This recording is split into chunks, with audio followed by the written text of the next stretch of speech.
Hello hi नमस्कार। वक्त हो चला है जागरण खबरनामा सुनने का। आज तारीख है 17 जून की और दिन है शनिवार का। चलिए आपको बताते हैं आज दिन भर की तमाम बड़ी खबरें, लेकिन उससे पहले एक नजर सुर्खियों पर। पहलवान साक्षी मलिक का नया दावा, 2 बीजेपी नेताओं ने धरना देने को कहा, परमिशन भी दिलाई। 17 किलोमीटर की स्पीड से जोधपुर पाली की तरफ बढ़ा बिपरजॉय, बाड़मेर सिरोही में बाढ़ जैसे हालात। सिलेबस से सावरकर का चैप्टर हटाने पर रिएक्शन, पोते ने न्यूटन के नियम का जिक्र किया, कहा जितना बल लगाएंगे उतना विरोध होगा। Jammu and Kashmir light infantry के पहले बैच के अग्निवीरों ने शपथ ली, 24 हफ्तों की ट्रेनिंग पूरी की। शीत युद्ध के बाद पहली बार नाटो बनाएगा डिफेंस प्लान, हजारों पन्नों में बनेगी सीक्रेट स्ट्रैटेजी, सदस्य देश तुर्की को आपत्ति। पुतिन बोले बेलारूस में तैनात हमारे परमाणु हथियार कीव में कहीं भी कर सकते हैं हमला। चीन के राष्ट्रपति शी जिनपिंग से मिले बिल गेट्स, जिनपिंग ने गेट्स को बताया अपना पुराना दोस्त।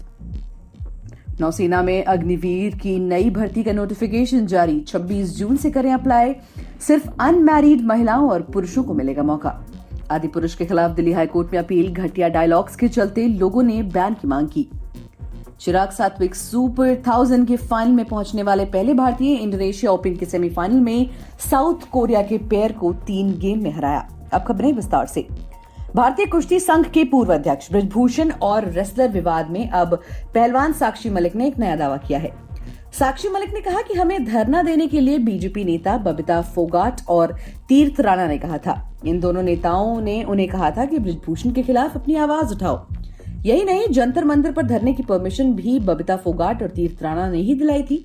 साक्षी ने परमिशन लेटर भी दिखाया। साक्षी और उनके पति सत्यव्रत कादियान ने शनिवार को सोशल मीडिया पर द ट्रूथ टाइटल से अपना एक वीडियो पोस्ट किया, जिसमें दावे किए। उन्होंने खुद ही सवाल बताए और फिर उनके जवाब दिए। वहीं राजस्थान में बिपरजॉय अब कहर बरपाने लगा है। चक्रवाती तूफान के असर से शनिवार सुबह से ही बाड़मेर, माउंट आबू, सिरोही, उदयपुर, जालोर, जोधपुर और नागौर में मूसलाधार बारिश हो रही है। 50 से 60 किलोमीटर प्रति घंटे की रफ्तार से हवाएं चल रही हैं।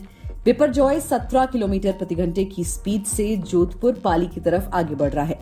बाड़मेर में बाढ़ जैसे हालात बन गए हैं। यहां एनडीआरएफ की टीम बुलाई गई है। उधर खराब मौसम के चलते पाली के जैतारण थाना क्षेत्र में 11 किलोवाट बिजली लाइन की तार गिरने से बंजाकुंडी गांव की 16 साल की पूजा कुमावत की मौत हो गई। इस हादसे में एक बछड़ी भी करंट से झुलसकर मर गई। वहीं कर्नाटक की कांग्रेस सरकार ने स्कूल सिलेबस से सावरकर से जुड़ा चैप्टर हटाने का फैसला किया है। इस पर सावरकर के पोते रंजीत सावरकर ने मशहूर साइंटिस्ट न्यूटन के नियम का जिक्र किया है। रंजीत सावरकर ने शनिवार को कहा, न्यूटन के नियम के मुताबिक इस एक्शन पर बराबर और विपरीत एक्शन होता है। कर्नाटक सरकार के भी फैसले का बराबर और विपरीत रिएक्शन होगा। उन्होंने कहा, कांग्रेस सोचती है कि स्कूल की किताबों से चैप्टर हटाकर वो स्टूडेंट्स को सावरकर के बारे में पढ़ाने से रोक देंगे। स्टूडेंट्स बहुत स्मार्ट हैं, अगर आप ज्यादा दबाएंगे तो पलटवार भी ज्यादा होगा। ये एक नेचुरल रिएक्शन है। वहीं Jammu and Kashmir light infantry के पहले बैच के अग्निवीरों ने शनिवार को शपथ ली। अग्निवीरों ने श्रीनगर के रेजिमेंटल सेंटर में हुए समारोह में नेशनल फ्लैग को सैल्यूट किया और शपथ ली।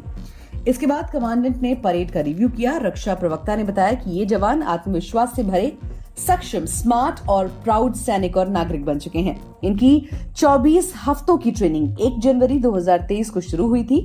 अभी इनकी 7 हफ्तों की ट्रेनिंग और होगी, जिसके बाद ये देश भर की यूनिट्स में शामिल हो जाएंगे। वहीं नाटो देशों के शीत युद्ध के बाद पहला डिफेंस प्लान तैयार कर रहे हैं। इसके लिए बेल्जियम के ब्रुसेल्स में नाटो के रक्षा मंत्रियों की बैठक हो रही है। रॉयटर्स की रिपोर्ट के मुताबिक यूक्रेन जंग के बीच रूस से निपटने की स्ट्रैटेजी पर हजारों पन्नों में होगी। हालांकि रूस के खिलाफ क्या एक्शन लेना है, इस पर अभी सदस्य देशों में सहमति नहीं बन पा रही है। इसके चलते शुक्रवार की बैठक बेनतीजा रही। नाटो चीफ जेंस स्टोल्टेनबर्ग ने कहा कि मंत्री डिफेंस प्लान को रिव्यू कर रहे हैं। जल्द इस मामले को सुलझा लिया जाएगा। बैठक में हिस्सा लेने वाले एक डिप्लोमेट ने बताया कि रूस के खिलाफ एक्शन लेने में तुर्की रुकावट बन रहा है।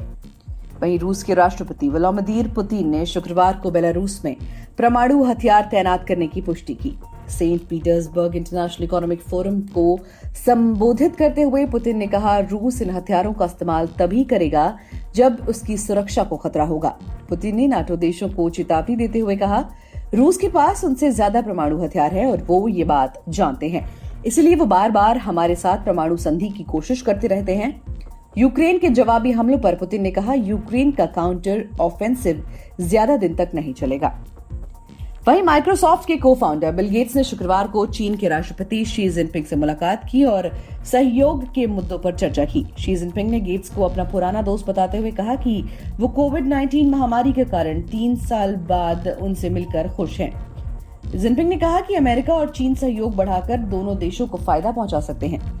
राष्ट्रपति शी जिनपिंग ने बिल गेट्स से मुलाकात के दौरान कहा कि आप इस साल बीजिंग में मिले पहले अमेरिकी मित्र हैं। जिनपिंग ने कहा कि हमने हमेशा अमेरिकी लोगों को सम्मान दिया है, हमेशा दोनों देशों के लोगों के बीच दोस्ती जारी रहेगी, ऐसी उम्मीद है। इस सप्ताह के अंत तक अमेरिकी विदेश मंत्री एंटनी ब्लिंकन भी चीन का दौरा करेंगे। वहीं भारतीय नौसेना ने अग्निवीर की नई भर्ती निकाल दी है। भारतीय नौसेना ने अग्निवीर MR नवंबर 2023 बैच के लिए भर्ती का नोटिफिकेशन जारी किया है। इसके तहत उम्मीदवार 26 जून से ऑनलाइन आवेदन कर सकते हैं। यह आवेदन प्रक्रिया 2 जुलाई तक जारी रहेगी। इस भर्ती के लिए उम्मीदवारों को ऑफिशियल वेबसाइट joinindiannavy.gov.in पर जाकर फॉर्म भरने होंगे। वही मनोरंजन जगत की बात करें तो प्रभास और कृति सेनन स्टार फिल्म आदि पुरुष अब डायलॉग्स को लेकर विवाद में है। फिल्म को बैन करने के लिए दिल्ली हाईकोर्ट में याचिका दायर की गई है। इसे हिंदू सेना के राष्ट्रीय अध्यक्ष विष्णु गुप्ता ने लगाया है। इसमें फिल्म के कई सीन, डायलॉग्स और किरदारों को हटाने की मांग की गई है। विष्णु गुप्ता ने याचिका में कहा, फिल्म में हमारे आराध्य देवताओं को गलत तरीके से चित्रण किया गया है, जो कि आपत्तिजनक है। इसीलिए ऐसी फिल्म की स्क्रीनिंग पर रोक लगानी चाहिए। फिल्म 16 जून को रिलीज हुई है। फिल्म के डायलॉग्स को लेकर फिल्म के राइटर और डायरेक्टर ट्रोल हो रहे हैं। सोशल मीडिया पर फिल्म का बॉयकॉट ट्रेंड हो रहा है। लोगों का कहना है कि फिल्म में रामायण को मॉडर्न तरीके से दिखाया गया है, जो इस पौराणिक कथा की मर्यादा को तार-तार कर रहा है। वहीं खेल जगत की बात करें तो इंडोनेशिया के जकार्ता में खेले जा रहे इंडोनेशिया ओपन में भारत के सात्विक साईराज और चिराग शेट्टी ने इतिहास रच दिया। मेंस डबल्स जोड़ी सुपर 1000 रेटिंग वाले टूर्नामेंट के फाइनल में पहुंचने वाली पहली जोड़ी बन गई है। सात्विक चिराग ने सेमीफाइनल मुकाबले में साउथ कोरिया के कोंग मिन और सियो सेउंग जे को 3 गेम में 17-21, 21-19 और 21-18 से हराया। सबसे ज्यादा 13,000 पॉइंट्स वर्ल्ड चैंपियनशिप और ओलंपिक जीतने पर मिलते हैं। टोटल पॉइंट्स आधार पर वर्ल्ड रैंकिंग तय होती है। विनर के अलावा फाइनलिस्ट और सेमीफाइनलिस्ट से लेकर टूर्नामेंट में हिस्सा लेने वाले शटलर्स को भी ग्रेड और पायदान के हिसाब से पॉइंट्स दिए जाते हैं। इसी के साथ आज के लिए फिलहाल इतना ही। देश और दुनिया की बाकी खबरों को जानने के लिए सुनते रहिए जागरण खबरनामा।